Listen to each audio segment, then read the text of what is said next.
Welcome back to the Mekong Flood and Drought Forecast channel. This is 𝐃𝐫𝐤𝐵 from the Mekong River Commission. Let's start with the rainfall update today. This week, the rainfall in the Lower Mekong Basin is expected to increase compared to last week.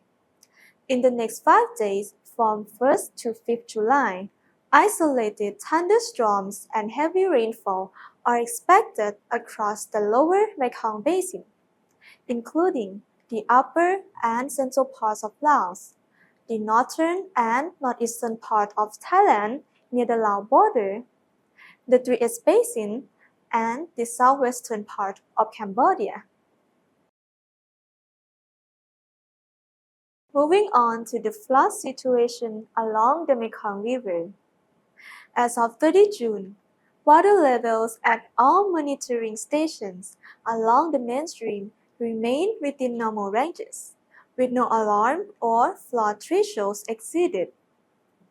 Over the next 5 days, water levels from the upper basin, Chiang Saen Station, to the central part, Pakse Station, are expected to rise by 0.4 to 1.5 meters. Meanwhile, downstream from Kratie stations, water levels are forecast to decrease by 0.05 to 1.2 meters. No stations along the mainstream are expected to reach alarm or flood levels during this period.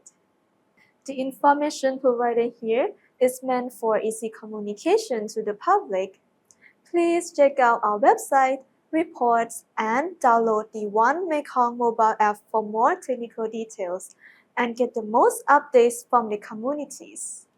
That's all for today's update. Don't forget to tune in every Monday for the latest on rainfall, water levels, floods, and drought conditions in the Mekong River Basin. Goodbye for now.